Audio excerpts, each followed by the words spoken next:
السلام عليكم ورحمة الله وبركاته. وإذا السلام أصحابتي قالقة ميل بعدون كجوكتين دل إيدي ودبا وحايد الله هاي عافمد في عنك وارا إن شاء الله رمانتين نبو انت دل إيدي بجوكتا ورمان طوضا ومهد علنايا ولا ليقى قالقة مرو وليبا سيدي رجليان لايكتي شيرتي كومنتي iga soo dhisaan dhammaantooda waa u mahadcelinayaa.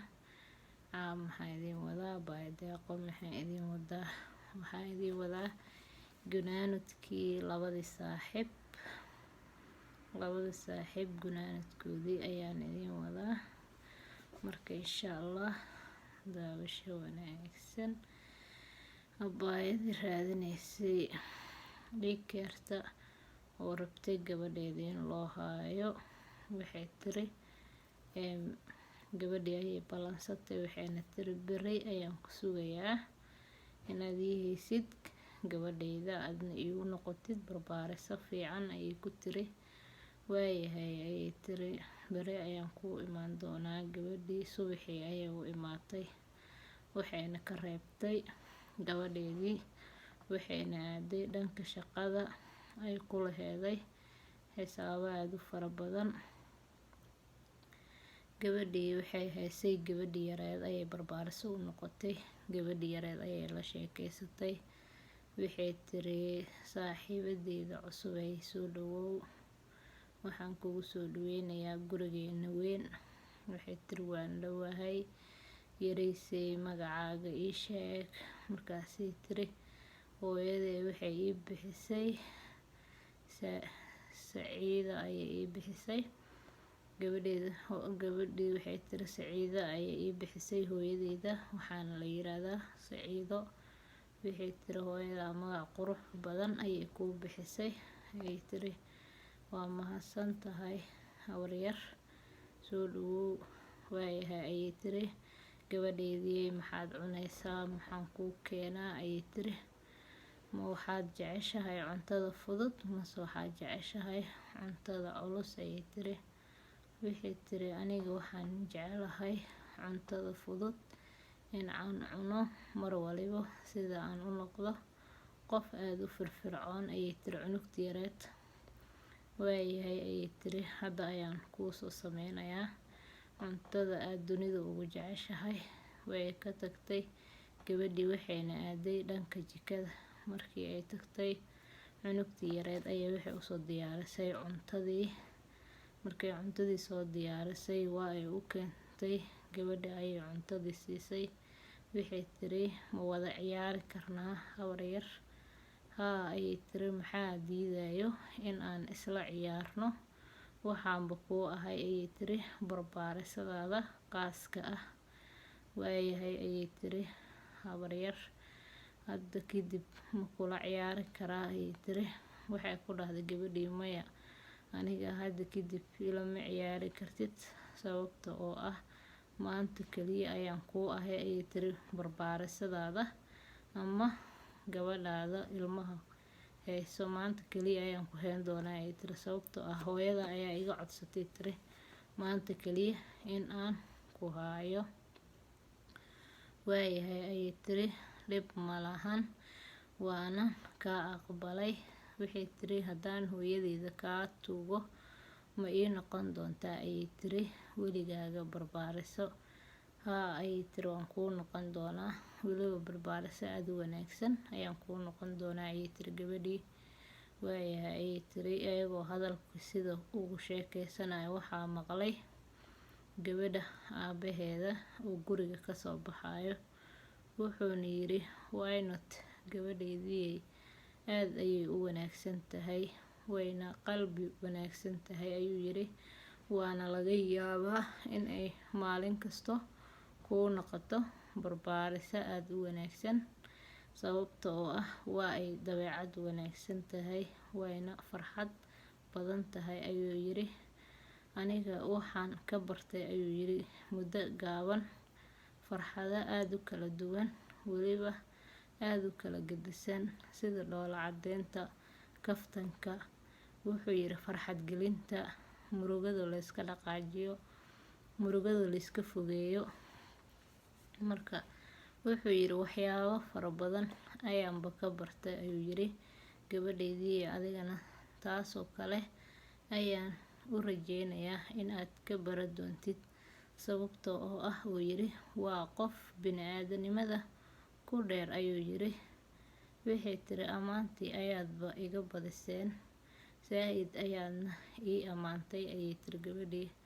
Maya wallaahi ayuu yiri waad u qalantaa ammaanta taas iyo weliba tuka badan ayuu yiri. Abaayo haddii aan ku weydiiyo yiri halkee baad ka soo jeedaa, bal ii sheeg uu yiri. Waxay tiri ma garanayo meel aan ka soo jeedo ama meel aan ka imaaday. Wuxuu yiri why not, ma qof aan garanayn ayaa jiro wadanka uu ka yimid ama jismiyada uu ka soo jeedo.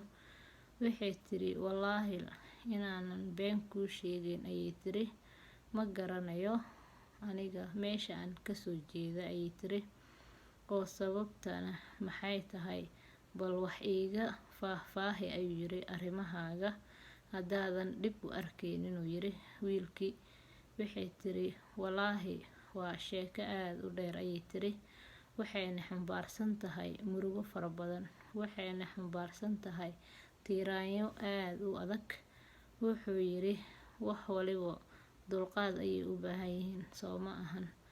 Haa ayay tiri gabadhii, waxay u baahan yihiin dulqaad lagu dhageysan karo. Wuxuu yiri waan isku dayayaa, waxba ka baqan in aan kaaga tago dhex wax iiga taataaba ayuu yiri sheekooyinkaaga. Waayahay ayay ku tiri aniga wallaahi waxay tiri waxba ma xasuusto, meesha aan ka imidnay ma xasuusta ayay tiri, sababta oo ah waxaan soo naaxay ayay tiri aniga oo dhakhtarka jiifo, nolosheydana ay aad mugdi u tahay ayay tiri, lahayn ahal iyo qaraabo toona ayay tiri, cid aan ku tiirsanahana ma jirta ayay tiri, dhibaatada i haysato waaba taas ayay tiri. Wuxuu yiri oo waay markii aad shilka gashay wax dad kulama soconin miya ayuu yiri, ama familkaagii maadan la soconin miya. Waxay tiri wallaahi ma xasuusta ayay tiri dadkii aan la socday ama qofkii aan la socday inuu ehelkeyga ahaa iyo inuu asxaabteyda ahaaba ma xasuusan kara ayay ku tiri gabadhii wiilkii. Wuxuu yiri dhib ma lahan abaayo, hadda waxyaabo sharciyaashaada ku saabsan ma haysataa si aan kuugu soo ogaado ayuu yiri meesha aad ka soo jeedo ama meesha ay ku nool yihiin familkaaga. Waxay tiri wallaahi ma haysto ayay tiri wax sharci la yiraahdo ama wax kale oo ku saabsan oo faahfaahin ah haba yaraatee ma haysti ayay tiri gabadha wiilkii. Wuxuu yiri waan ka xumahay dhibaatada aadka u xanuunka badan leh oo ku soo gaarta ayuu yiri wiilkii. Waxay tiri dhib ma lahan, adduunyada intaba waa loo sameeyay murugada iyo farxadaba.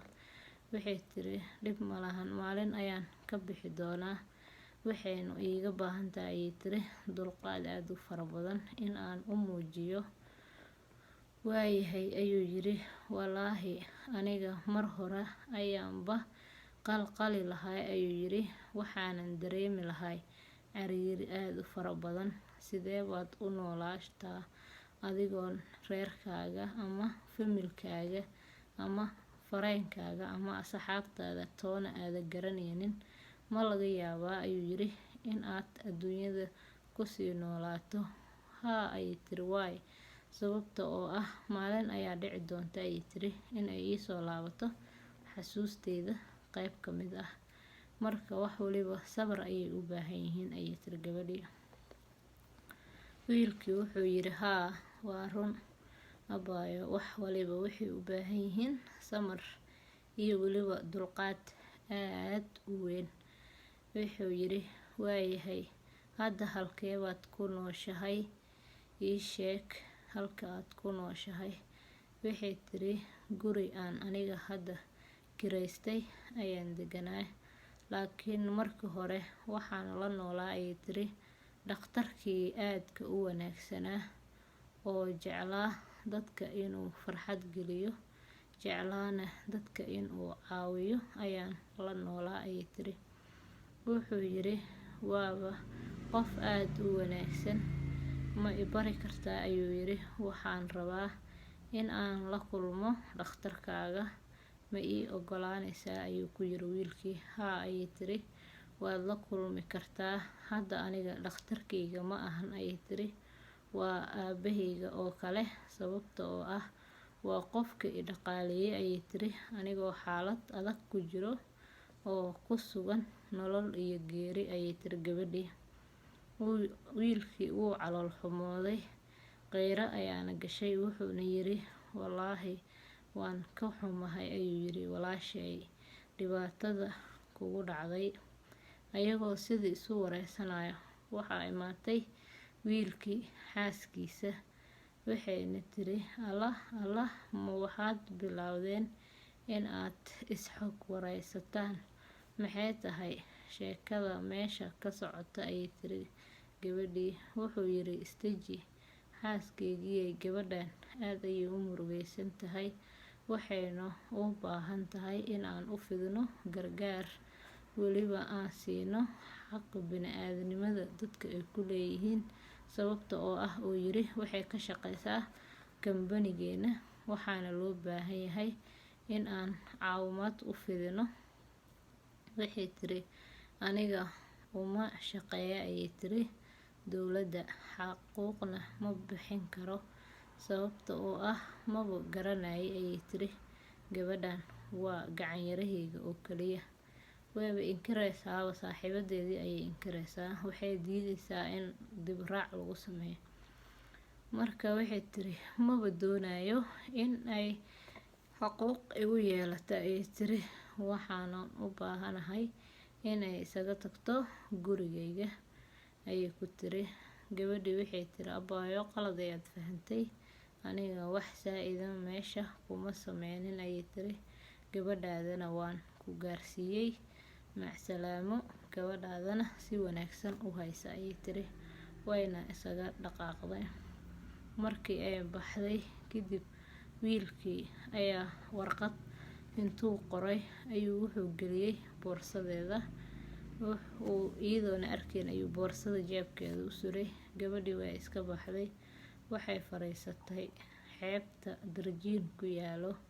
Gabadhii way ilmeysay, waxayna tiri wallaahi waxa ay haysato murugo aad u weyn, dhibaatadeedana lama soo koobi kara ayay tiri. Alloo i caawi, adiga ayaa wax waliba awoodooda iska leh. Gabadhii ayadoo meesha ku fikiraysa waxay aragtay warqad yar oo ku jirta boorsadeeda. Warqadii ayay akhrisay, waxaana ku qorneeday sida tan.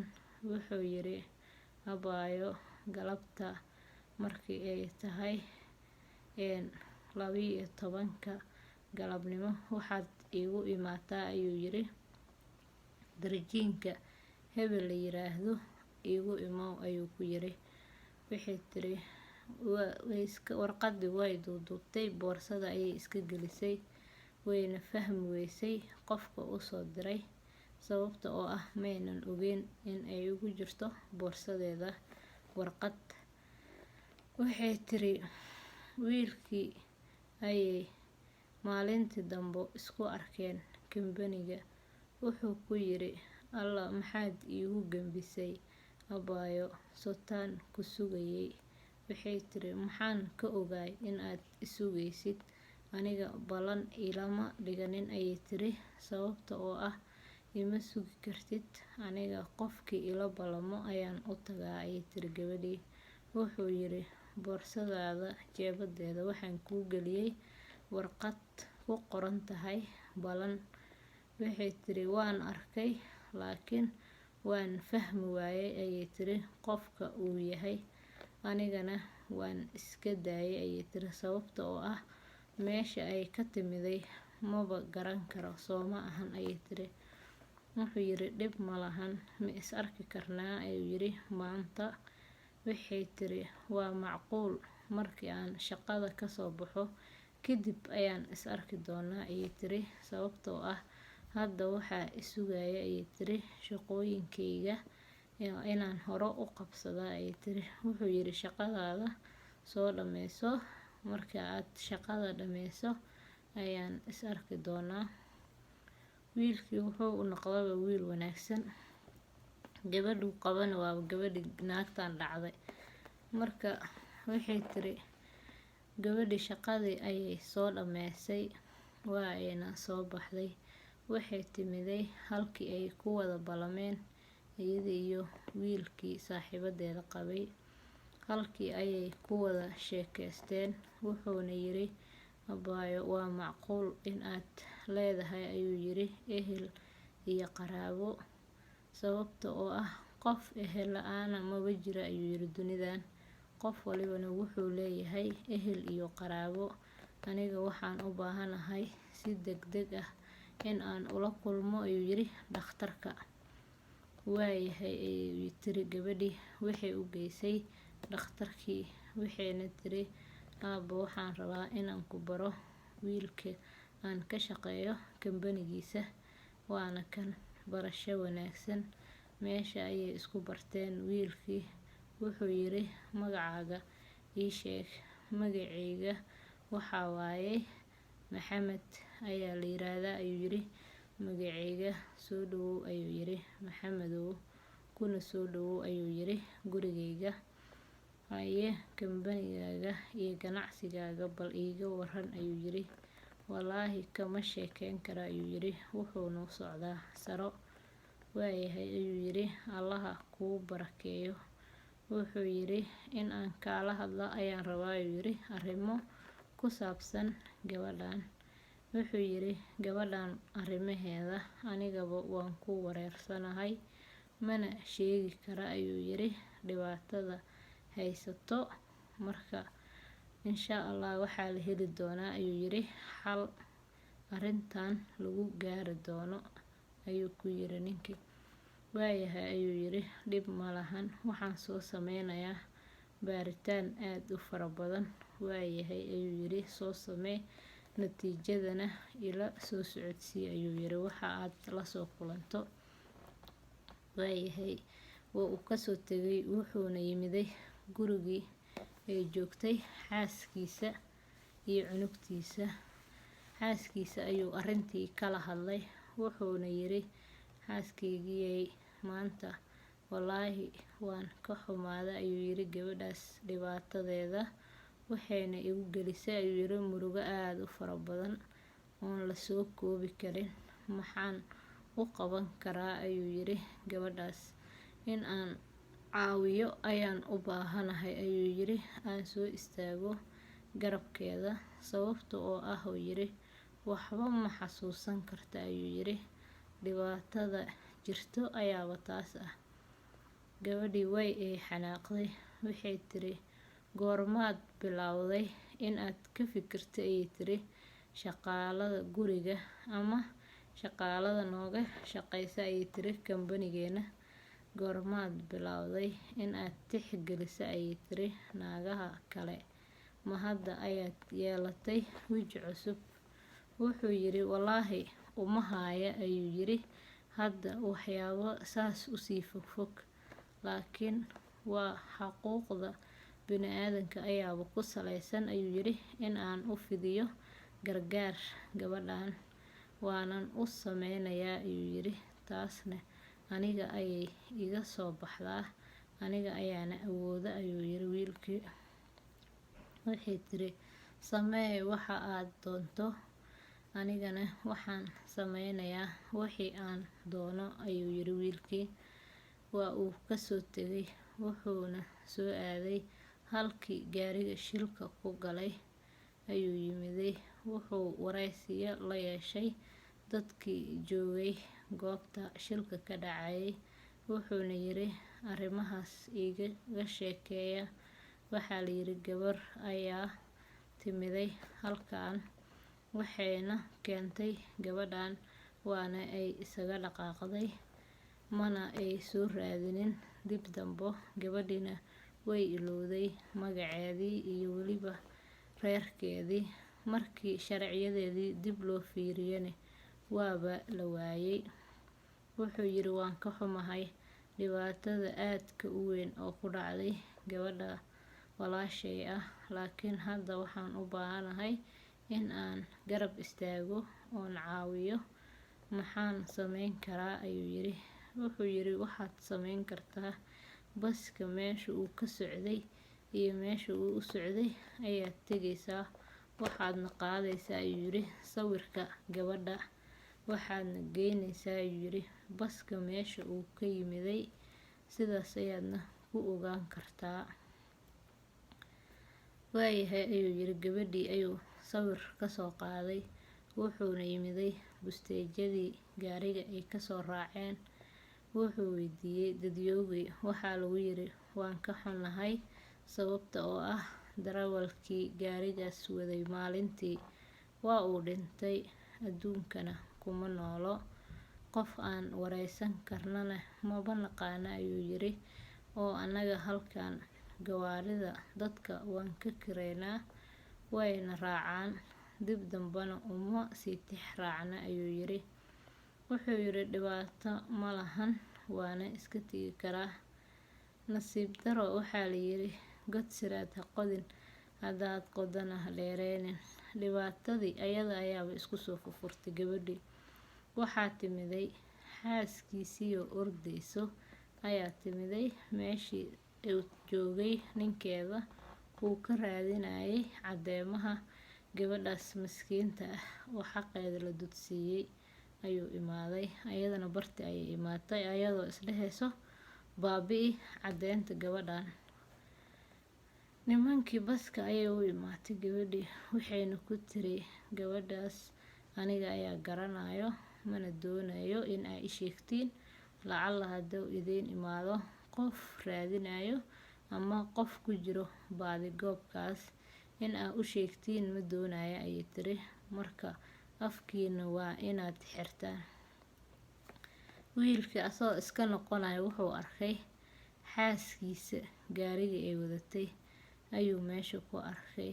Alla waaba xaaskeyga gaarigeeda ayuu yiri oo halkaan yaa keenay. Sug ayuu yiri waxaan wacayaa telefoonkeeda. Wuxuu qaraacay teleefankii ay wadatay xaaskiisa waaba ay ka qabatay. Halkee baad joogtaa ayay tiri. Uu yiri waxaan joogaa ayay tiri magaalada, waxaanan u baxay in aan soo shoobin gareysto ayay tiri gabadhii. Waxaan baaday tiri shoobin inaan soo gato. Waayahay ayuu yiri shoobinka aad soo gadanaysid anigana hal joog iigu soo dar ayuu yiri. Waxaan u socdaa caawa xalfad kala kacsan ayuu ku yiri wiilkii xaaskiis. Waayahay ayay tiri waan kuu soo gadi doonaa insha Allah. Waayahay ayuu yiri waa ka tegay. Wuxuu istaagay meel dhinaca wuxuu ka shakiyay gaarigaas qofka kaxeysan doono in uu arko. Wuxuu arkay xaaskiisii oo ka soo baxayso isla bartii uu ku wareysanayay dadkii gawaarida kireynayay. Bartii iyadoo ka soo baxaysa ayuu aragay. Waa uu u gambaday gaarigeeda ayay soo gashay weliba si geesinimo ah waana ay soo dhaqaaqday. Waa uu soo dabagalay. Waxay imaatay dukaankii laga shoobin gareysanayay waxayna ka soo gadatay dhowr shay oo kala gedisan. Waxayna soo aaday dhanka guriga ayadoo walwal fara badan dareemayso. Ilaa waxaa la yiri qofka hadduu dhibaato isku ogyahay qurbo aad u fara badan ayuu dareemayaa Soomahan. Murugo aad u fara badan ayuu dareemayaa. Gabadhii waxaa lagu furay borobaleen isla hadal intee wax ka bilaawda fikir shaqadeedii ilowday, gurigeedii ilowday, ilmaheedii ilowday. Ayada dhan murug ayaa gashay sababta oo ah waxay istiri haddii gabadhan xasuusteeda u soo noqoto adigana halkaas ayaa ku dhumaysaa. Waxaa helaysid maba jirta ayay istiri gabadhii. Gabadhi guriga ayay imaatay, ninkeeda ayaa ka daba yimiday. Ilaa sirteeda horoobu u soo arkay Soomaa inay wax qarinayso. Wuxuu yiri ii waran fiican ayay maanta jawigiina iiga sheekay ayuu yiri. Maxaa idinka cusub adiga iyo gabadheeda yarta? Waxay tiri maasha Allah waa ay fiican tahay gabadhaada. Maanta waxaan u geeyay ayay tiri barbaariso cusub ayaa ii heysay sababta oo ah waxaan aaday tiri shopping in aan soo sameysto. Wuu ogaa fikradeeda Soomaa. Wuxuu yiri dhib ma lahan, waa iska caadi, waxaas wax la sheegana ma ahan ayuu yiri. Kor ayaan iska aadayaa waanan soo meyranayaa ayuu yiri ninkii. Guriga qaybta sare ayuu aaday amba qaybta koro sida u taqaano. Wuu soo meertay, waa soo degay wiilkii. Wuxuu fariistay fadhiga, hadal kaftana ayuu wuxuu ku yiri ma laga yaabaa in aad wax iga qarinaysid ayuu yiri. Ma laga yaabaa. Waxay tiri alla ma aniga ayaa wax kaa qarinayo, sababta aan kaaga qarinayana ma ii sheegi kartaa ayay tiri. Wuxuu yiri dhibaatadaas ayaaba kaa muuqato in aad wax iga qarinaysid. Ii sheeg ma dhankii shopping ayaa dhibaato kaaga timiday ayuu yiri, mase dhan kale ayaad ka murugaysan tahay? Waxay tiri wallaahi ma murugaysni, aad ayaan u faraxsanahay. Waxaana doonayaa in aan soo qaato hawo, waxaana aadayaa ayay tiri guriga banaankiisa. Wuxuu yiri waayahay, waan ku faraxsanahay, iska soo qaado hawo haddaadan murugaysnayn. Waaba okay ayuu yiri, waxba kaama haleysno, anigana sidoo kale. Gabadhii waa ay baxday, waxayna tagtay guriga banaankiisa dambo. Waxayna bilowday in ay isla hadasho ama ay istireensiiso murugo aad u fara badan because dhibaato ayaa haysato. Waxay doonaysaa in ay weli wax qariso, ma doonayso in ay waxaas ay sheegto. Wiilkii waa ka soo daba baxay. Wuxuu yiri kafay ayaan kuu keenay sidaad jawi macaan ugu qaadata ayuu yiri. Wuxuu raadinayaa in uu caddeyn yar ka helo. Wuxuu yiri kafay ayaan kuu keenay si aad ugu qaadato jawi macaan. Waxay tiri waa mahadsan tahay xaajigeyga aan jeclay. Wuxuu yiri dhib ma lahan, intaas iyo in ka badanba waad iga mutaysatay ayuu yiri gacalisadeeda qaaliga aheeday. Waayahay ayay tiri aniga waxaan sii qaadanayaa jawi, marka adigana soo fariiso mase waad bixaysaa? Maya ayuu yiri aniga waan baxayaa, waxaanan aadayaa qolkeyga waanan iska seexanayaa ayuu yiri. Gabadhii waxay bilowday in ay gurigii ku meeraysato, ay raadiso cadeymo iyo weli wax la mid ah uu soo helay ninkeeda. Waxayna babaartay boorsooyinkiisa, gaarigiisa, waxyaabihii oo dhan ayay caddeyn ka raadisay, waana ay ka weysay. Ilaa weli qayaano ayay salka ku wadataa. Waxay tiri walla dhibaato weynaa maxay tahay ilaa hadda wax ii suurta galay ma lahan ayay tiri. Xalay dhan ayay saamaleelaysay, waa ay soo jeeday, cuntadii way cuni weysay.